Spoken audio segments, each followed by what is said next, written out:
Bom, e por falar em poço, nós vamos falar de Petrobras agora com o Uribe e com a Thaís Herédia, porque o senador Jean Paul Prats, do PT do Rio Grande do Norte, que é o indicado do presidente Lula para presidir a Petrobras, garantiu ontem que não haverá qualquer espécie de interferência nos preços cobrados pela Petrobras. Não haverá intervenção direta no mercado, o que não significa que não haverá mudança na política de formação de preço do combustível. Mas o que ele quis dizer é que o governo não vai lá meter o dedo onde não é chamado, né?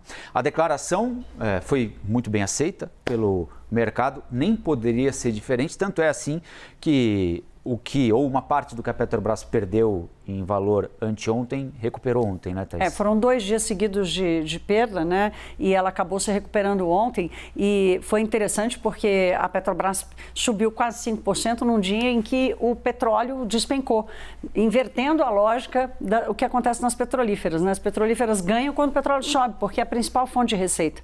E a Petrobras fez essa inversão ontem da lógica e ela é só uma prova da quantidade de risco embutido no preço da ação em função do receio sobre a gestão. Então, quando o Prats fala isso, já indicado oficial à presidência da República, à presidência da Petrobras, tem um peso institucional, inclusive de comprometimento dele, diferente de quando ele ainda era senador, ou mesmo antes, quando era o nome mais indicado, ou mais dito ali nos bastidores, que seria o presidente, ele falava o contrário. Só que agora ele, percebendo a confusão da profusão de falas de ministros, a confusão gerada por tantos sinais diferentes na condição da economia, ele resolveu assumir essa institucionalidade, tudo indica, mas ele pensava diferente até semana passada. Esse era um problema apontado também, inclusive na época que Joaquim Levy assumiu o governo da Dilma, e que é uma característica nos mandatos do PT, quem pensa diferente, quando fala muito, acaba sendo afastado, né? Se começa a se posicionar diferente demais. Agora, ele assumiu essa institucionalidade e tem um rito aí de processo para assumir a companhia até lá. Se ele não tiver essa responsabilidade, ele faz a empresa sangrar antes de assumi-la, ele não podia fazer isso, porque inclusive ele seria indicado ali como um grande gestor e responsável da Petrobras. Agora, Uribe, independentemente da tendência ideológica, há sempre uma tentação do governo de plantão de colocar o dedo na Petrobras, como aconteceu agora na gestão do presidente Bolsonaro,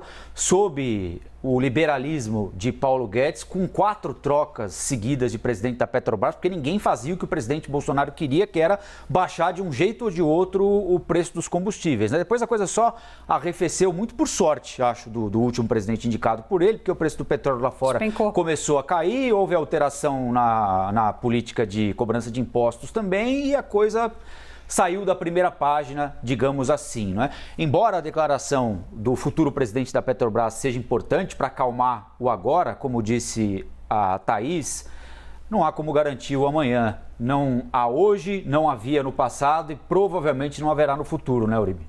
Não há, porque a gente já conhece esse filme. O PT várias vezes faz promessas durante a campanha eleitoral, chega no governo, recua bastante, mas sempre fica naquele estágio de tensão, ou seja, ameaçando fazer uma interferência ou não. O cenário que a gente vê também da economia foi uma derrota para Fernanda Haddad recente, a Thaís Herédia sempre gosta de ressaltar esse ponto, que foi a questão da desoneração dos combustíveis.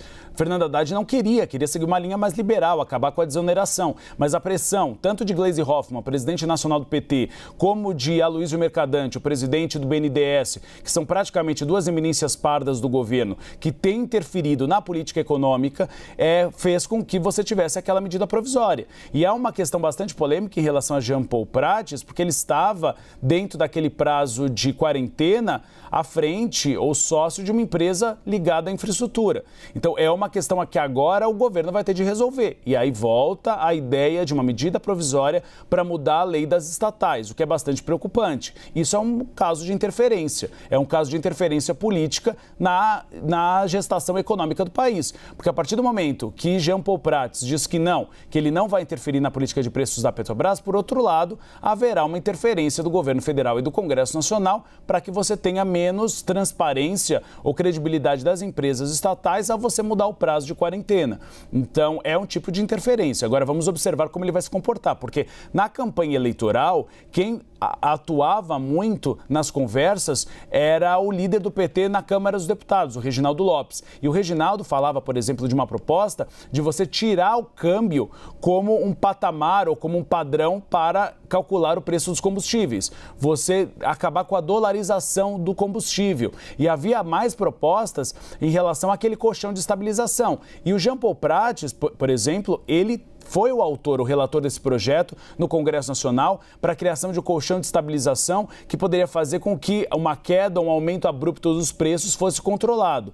A grande questão é que é uma ideia que acabou sendo eficiente em alguns países, mas aqui na América do Sul não. Você teve países como Chile e a Colômbia que esse colchão de estabilização virou deficitário, aí o governo local teve de pegar recursos públicos para conseguir salvar esse colchão de estabilização. Então é uma cena importante, um cartão de visitas de Jean Paul Prates. Vamos observar qual vai ser o comportamento a partir de agora, porque a gente já tem um modus operandi dos últimos 3 presidentes, Dilma Rousseff, Michel Temer e Jair Bolsonaro, de interferência direta em relação ao preço da energia no país. O Michel Temer escolheu o Pedro Parente como presidente da Petrobras, não é? Que deu início ao que eles chamam de programa de desinvestimento da empresa. E aí, Thaís, vocês da imprensa dizem que uma das razões para o combustível ficar mais caro aqui é a nossa dependência do refino. A gente não refina o combustível aqui, né? Mas quando vai refinar, a Petrobras não pode refinar porque não é para a Petrobras refinar, a Petrobras não tem dinheiro, não pode se endividar. Não. Refina ou não refina? O que é que vocês da imprensa acham, Thaís? Nós da imprensa... Sim. Rafael, inclusive você, vamos muita calma nessa hora. O programa de desinvestimento da Petrobras, vou começar pela sua primeira ponderação aqui. Vendeu uma série de refinarias. Exatamente.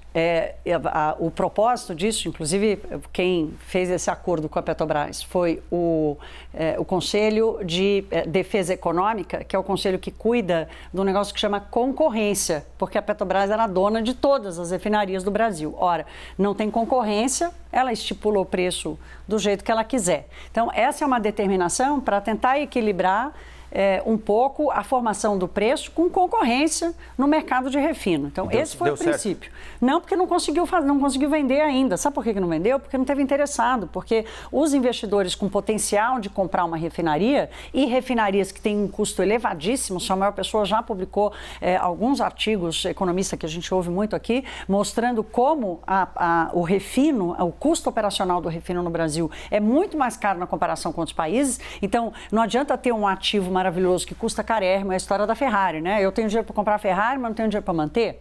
Então, o Brasil tem algumas Ferraris de refino, só que são Ferraris que consomem um petróleo caro e tem um custo operacional alto. Então, não conseguiu vender por causa disso.